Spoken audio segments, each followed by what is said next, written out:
में चाहे वो हिंदू या मुसलमान बने, पहले इंसान को लाजिम है कि इंसान बने। राष्ट्रवादी कांग्रेस पार्टी अल्पसंख्यक विभाग की ओर से अल्पसंख्यक विभाग मुंबई अध्यक्ष सुहेल सुबेदार जी के कार्यालय कुर्ला में प्रेस कॉन्फ्रेंस का आयोजन किया गया।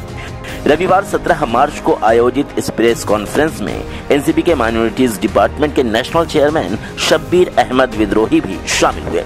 इस मौके पर उन्होंने पत्रकारों से कहा कि अल्पसंख्यक समुदाय के साथ पूरे देश में आज का चुनाव तनाव को जन्म दे रहा है, जिससे इंसान और इंसानियत खतरे में पड़ गई है।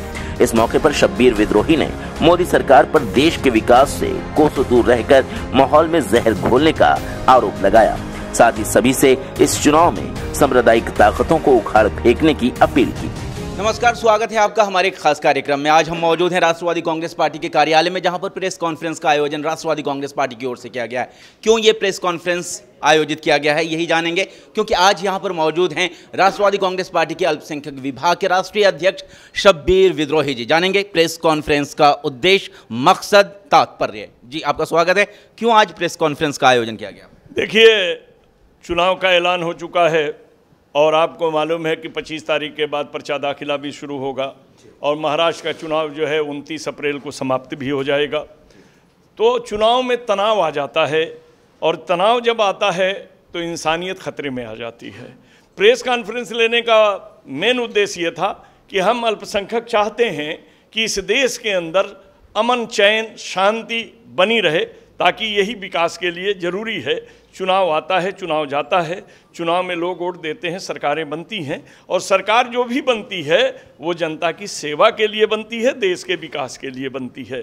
लेकिन जो देखा जा रहा है कि चुनाव को एन केन परकेन जीतने के लिए जो नफ़रत के माहौल पैदा किए जाते हैं, जो अफवाहों को फैलाया जाता है, हम उसमें आपका सहयोग चाहते हैं कि इस देश को अफवाहों से बचाइए, फसाद से बचाइए, इंसानियत को जो है गिरने मत दीजिए, मानो में, क्योंकि मेरा कहना है कि इस देश का तब तक उद्धार नहीं होगा जब तक आदमी से आदमी का प्यार नहीं है। बहुत अच्छे शब्द के साथ इन्होंने बात रखी है कि क्या बनने आए थे, क्या बना बैठे, कहीं मंदिर बना बैठे, कहीं मस्जिद बना बैठे। हमसे तो अच्छे ये परिंदों की ज़ात है, कभी मंदिर पे जा बैठे, कभी मस्जिद पे जा बैठे। और आज की परिस्थितियाँ ऐसी हैं जो तनाव भरा माहौल है, और उस तनाव भरे माहौल से परे हटने के लिए, सभी को भाईचारे का पैगाम देने के लिए इस प्रेस कॉन्फ्रेंस का आयोजन किया गया है। संदेश क्या देना चाहेंगे अल्पसंख्यक विभाग के साथ तमाम लोगों को जो भारतीय हैं? मैं पूरे भारतीय को संदेश देना चाहूँगा, क्योंकि भारत बचेगा तो भारतीय बचेंगे। भारत से महान कुछ भी नहीं है। ये वो देश है जहाँ नदियाँ मिल के रहती हैं, गंगा, यमुना, सरस्वती के संगम पर मुक्ति प्राप्त होती है। झेलम, ब्यास और रावी मिलकर पंजाब में हरियाली और खुशहाली देती हैं। तो हम हिंदू, मुस्लिम, सिख, ईसाई मिलकर भारत को खुशहाली दे सकते हैं। इसलिए हम यहाँ ही पैगाम देने आए हैं कि हर कोई हस्ती का निगहबान बने, गम की तूफान में संगीन सी चट्टान बने, बाद में चाहे वो हिंदू या मुसलमान बने, पहले इंसान को लाजिम है कि इंसान बने। और इसी के साथ साथ मैं ये भी कहने आया हूँ, साफ साफ कहना चाहूँगा, और हमने अपने पर्चे में भी लिख करके दिया है कि ये देश हमारा है, सबका है, सबने इसे बनाया है। लेकिन आज वही सत्ता में बैठे हैं जो देश की आज़ादी का विरोध कर रहे थे। इसीलिए ये बहुत बड़ा दुख होता है, क्योंकि जो कुर्बानी देता है वो हर फूल पत्ते में नुमाया चाहता है। एक बार पूछा गया कि तुम फूल से प्यार करते हो कि फूल को चाहते हो? जो चाहता है, जो देश को चाहता है, वो फूल को तोड़ करके पॉकेट में लगा लेता है, और जो प्यार करता है पानी देकर को फूल की खुशबू को फैलाने का काम करता है।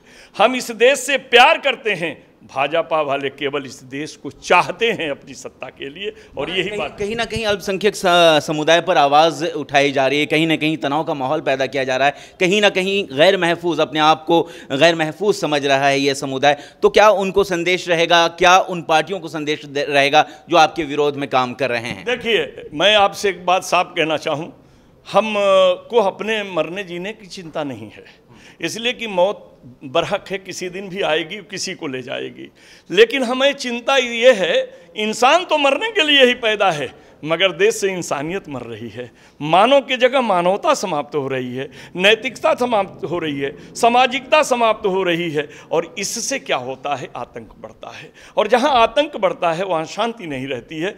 हम तो चाहते हैं और साफ कहते हैं और यही बात कहते हैं दोस्तों कि वतन की सरजमी को अमन का दर्पण बनाना है।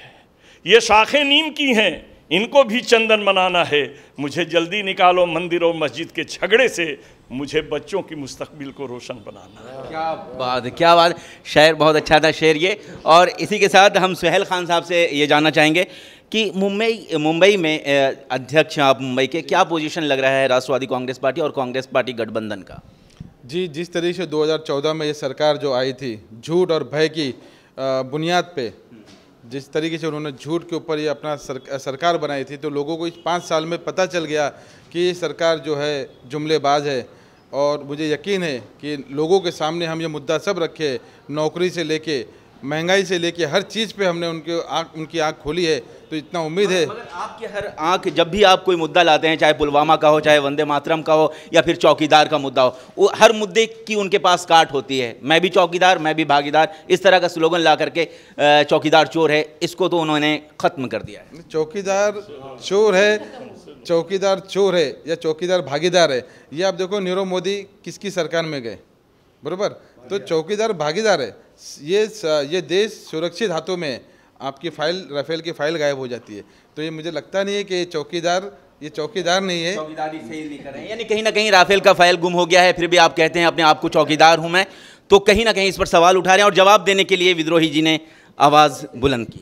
देखिए, इस देश को चौकीदार से ज़्यादा वफादार की ज़रूरत है, क्योंकि चौकीदार के बारे में बहुत सी बातें हुई। मैं 2-3 शेर आपको सुना देना चाहूँगा। जो पुलवामा में हुआ, मैं बीती चीज़ है, कुरेदना नहीं चाहता, लेकिन सोचिए आप कि अहले सितम यानी दुष्ट अहले सितम की कोशिश भी हो सकती है और दौलत की नुमाइश भी हो सकती है। चोर चला आया सीधे घर में, चौकीदार की साजिश भी हो सकती है।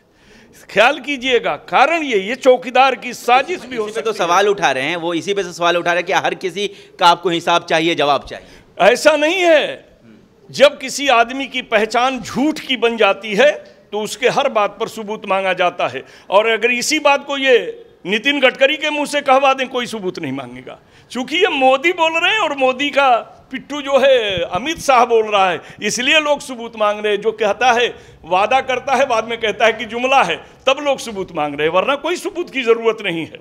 तो राष्ट्रवादी कांग्रेस पार्टी की ओर से प्रेस कॉन्फ्रेंस का आयोजन किया गया और जिस तरीके से इनकी बातें थी, यही बातें थी कि आपस में सद्भावना होना चाहिए, प्रेम होना चाहिए, भाईचारा होना चाहिए, तब ही जाकर के देश आगे बढ़ेगा, ना कि कोरे आश्वासन, जुमलेबाजी और देश वादों से चलेगा। तो अब देखने वाली बात होगी कि क्या इनकी आवाज़, जो इनकी पुकार है, वो जनता सुनेगी और आने वाले 29 अप्रैल को जो चुनाव होने वाले हैं मुंबई में, क्या उस पर अपने घरों से निकलकर मतदान इनके पक्ष में करेगी।